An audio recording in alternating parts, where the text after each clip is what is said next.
Brincadeira à parte. Mas, meus irmãos, eu queria que você abrisse a sua Bíblia, né? Eu vou ser bem sucinto, né? O nosso culto de hoje termina mais cedo, e eu tenho aí uns 20 minutos que eu queria me utilizar, não totalmente deles, para compartilhar com você um texto que está no Evangelho de João, no capítulo 10, o versículo 10.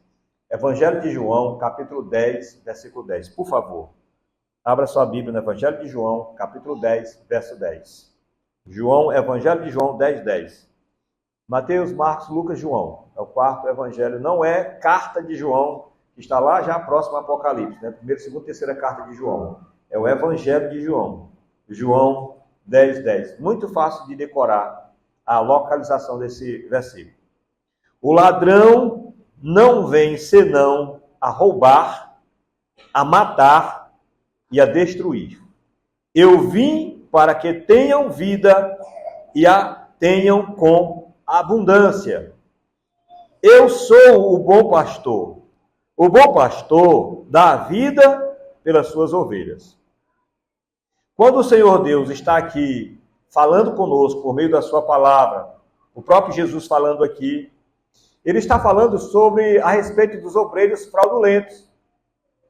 Ele está falando a respeito dos líderes religiosos que não têm compromisso com Deus. E aqui ele os chama de ladrão, porque quando você não trata a contento uma pessoa, principalmente no caso de um líder religioso, de um pastor, você rouba a felicidade de alguém. Você acaba roubando o futuro de alguém, você rouba a confiança, você rouba o sonho de alguém.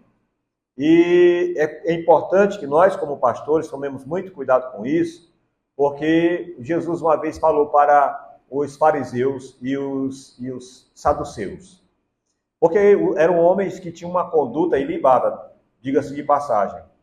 Mas eles impunham tanto peso, tanta carga sobre os ombros daqueles que eram suas ovelhas, que muitos deles não queriam saber de religião, muitos deles não queriam saber de igreja. E aí Jesus, advertindo eles, Jesus disse assim, ai de vós, escribas e fariseus, que percorreis o mundo inteiro para fazer um prosélito, ou seja, um novo na fé, e depois o tornais dignos 2 vezes mais do inferno. Porque uma pessoa que se decepciona com o pastor, com o líder da igreja, via de regra, não é para ser assim, e Deus não acha isso como desculpa, mas acaba se decepcionando até com Deus. As pessoas se decepcionam com Deus.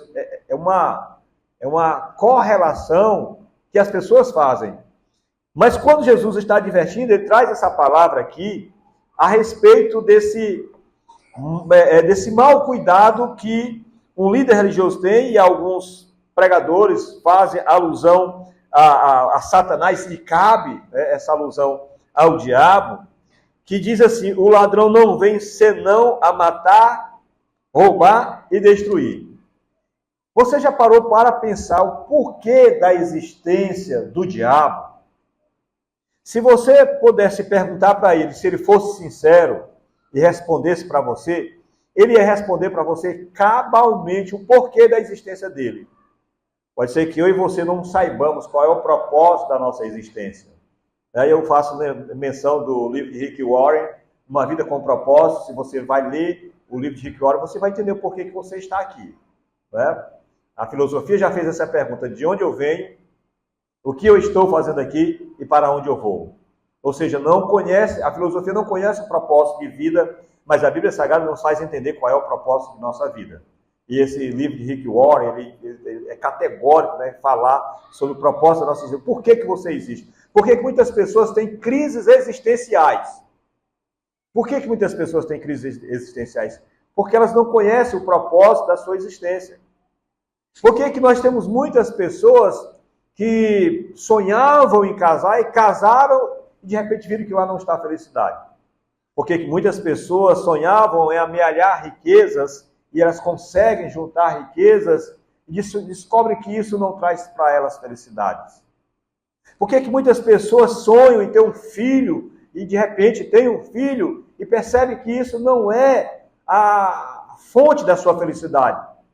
Pessoas que queriam de repente cursar uma determinada graduação e conseguem, não é, alcançar um diploma, um certificado, e quando chega no final da linha, não é isso que eu queria. E agora eu vou pensar em cursar. E a gente fica assim, sem um propósito de vida, a gente fica sem um norte, sem uma direção. Mas se você for falar com o diabo, e se ele pudesse ser sincero com você, e dependendo da pessoa, ele até responde cabalmente, porque ele não tem medo, muitas vezes, né, de falar o que ele precisa falar conosco. Mas se você fosse perguntar para o diabo, qual é o propósito da tua existência? Ele ia dizer um só: destruir a tua vida. Destruir a vida do ser humano. E tudo que o inimigo puder fazer para destruir a vida de um indivíduo, ele faz. Todos os recursos necessários que ele puder usar, que o diabo puder usar, para destruir a vida de uma pessoa, ele faz. Qual é o problema dessa pessoa? Se a pessoa é uma pessoa gananciosa, ele vai investir muito dinheiro na vida dessa pessoa para que essa pessoa nunca venha se lembrar de Deus. Não é ganância que ela quer? Tem pessoas que têm muito dinheiro e por causa do dinheiro realmente ela se esquece de Deus. E o diabo não está nem aí, ele pega o dinheiro do mundo todo para investir numa vida, para desviar aquela vida do caminho do Senhor, porque ele sabe que Jesus morreria se existisse um só morador na face da terra. Jesus teria morrido por aquela pessoa. E a Bíblia Sagrada nos faz entender que uma alma vale mais do que o mundo inteiro e as suas potencialidades. Talvez nós, cristãos, não valorizemos uma alma, uma vida que está se perdendo, mas o diabo valoriza. E ele investe. Se o homem tem problema na área sexual, se o problema dele é mulher, ele vai colocar as melhores para atormentar a vida daquela pessoa. E assim por diante. Tudo que ele fizer, que ele puder fazer. Se a pessoa tem problema de relacionamento, se ela tem muitas feridas, se ela é uma pessoa muito dolorida, o diabo vai colocar muita gente para inflamar as feridas daquela pessoa e ela se decepcionar com tudo e com todos. Então o diabo ele tem um propósito: matar, roubar e destruir. Se ele não puder destruir o que você tem, ele vai tentar roubar.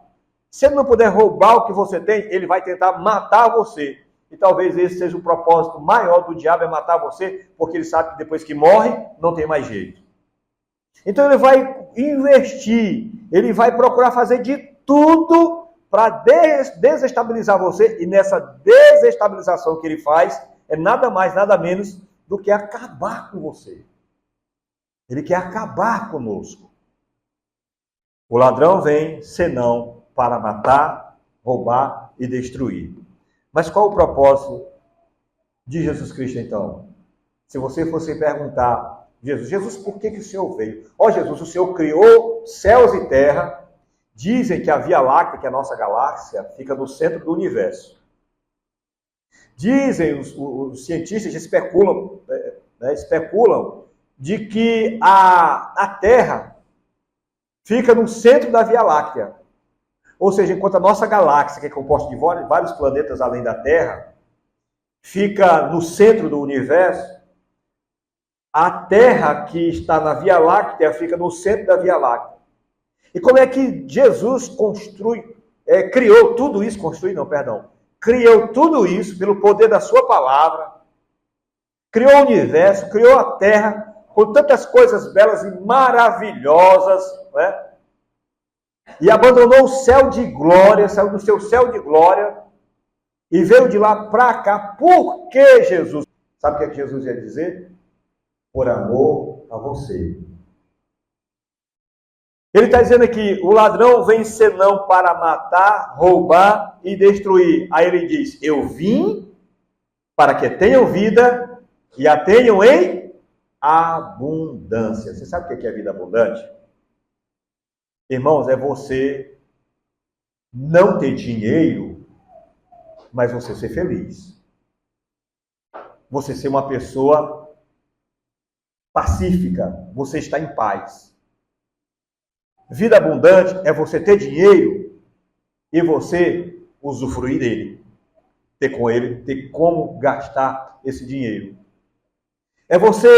Vida abundante é você morar numa casa de taipa ou de pau a pique e você se sentir feliz e realizado, mesmo morando numa casa de taipa ou de pau a pique, como queira. Tem uma página no Instagram que eu sigo, de uma jovem, eu esqueço agora o nome da página, que ela mora numa casa de taipa. Eu já morei em casa de taipa, não é? Aqui no Nordeste isso é muito comum, especialmente, não é, na zona rural de algumas cidades do Nordeste. E a casa que nós morávamos, Garrincha, era uma casa que papai construía com suas próprias mãos, pega, né, aquelas madeiras tiradas das árvores, bem grossas, né, e faz, né, a gaiola, vou usar essa expressão, e ali pega o barro, cava um buraco enorme, né, cava, tira aquele barro, molha aquele barro e vai enchendo aquela gaiola com barro, né, e aí é uma casa de taipa, uma casa de pau a pique, né. Detalhe é que essas madeiras elas foram amarradas com ibira, não é? Um cipó, uma espécie de cipó. E aí é toda entalada, né, com aquelas palhas de palmeira a gente chama talho de coco, né? Aquelas palhas de palmeira.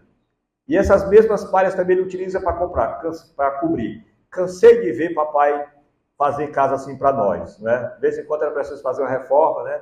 E era muito fácil fazer uma reforma porque o material estava lá. Mas você vai encontrar pessoas que estão felizes. É chão batido, casa de taipa, não é casa de alvenaria, não é casa de tijolos, não tem cerâmica, está ali o pote na bileira, está ali o pitisqueiro, está o cofre ali onde você guarda a maior parte das coisas, mas você é feliz. Mas você é feliz e por que você é feliz? Porque você está resolvido consigo mesmo.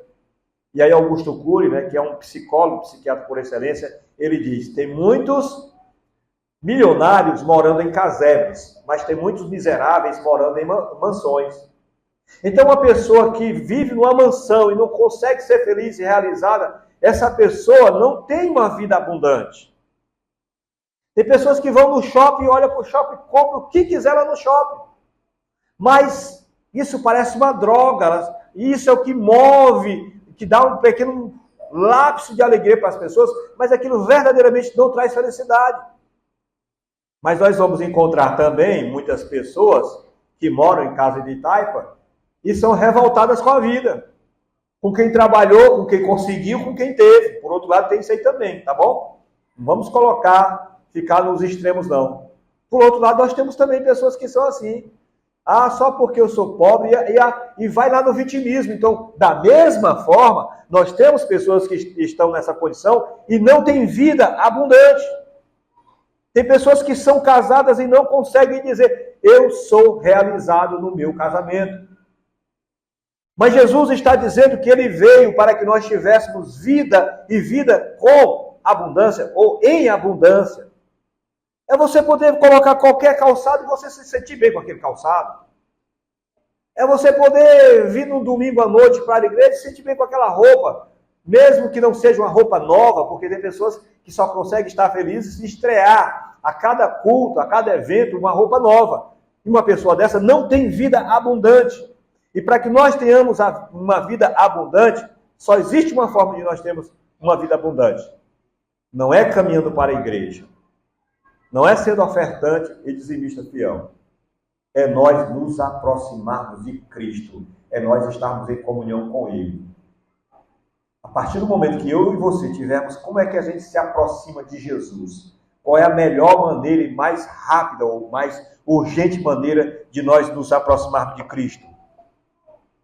É através da oração.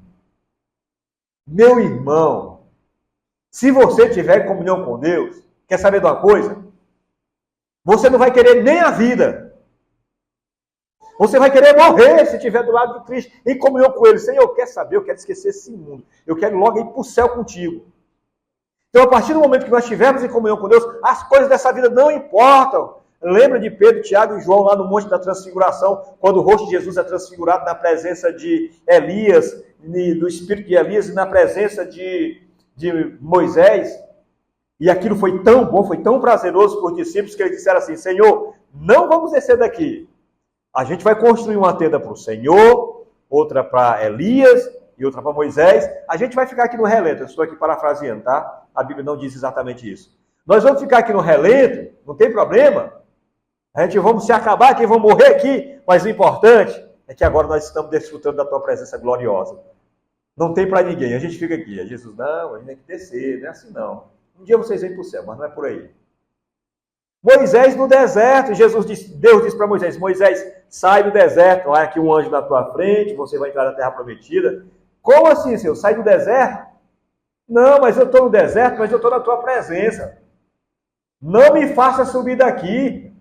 Eu prefiro ficar aqui no deserto, mas o importante é estar na tua presença. Então, vida abundante, irmãos, é vida na presença do Senhor. E só tem uma forma de você estar presente no Senhor, através de oração. E quando você está presente no Senhor, sabe o que é que acontece? Você consegue resolver mais as situações. Às vezes o problema não está naquilo que você está focando. É um problema de ordem administrativa? É um problema de ordem relacional? É um problema de saúde e você não está conseguindo resolver? É porque você não está na presença do Senhor. A partir do momento que você vai para a presença do Senhor, tudo que é trevas é dissipado pela luz. Tudo que é trevas é dissipado pela luz. Jesus não nos quer com problema. Nós vamos ter problema. Ele mesmo diz, nós vamos ter problema. Mas não é porque Ele queira que nós tenhamos problema, entende? Então, se o Senhor Deus não quer que nós tenhamos problema, eu vou buscar a Ele. Se o Senhor Jesus não quer que nós tenhamos problema, eu vou buscar a Ele. E se eu for para perto dele, vai acontecer o que o salmista disse. O que é que o salmista disse? Salmo 23. O Senhor é o meu pastor e nada me faltará. Ou seja, se eu tiver Jesus como pastor, eu não vou sentir falta de absolutamente nada. É apaixonante.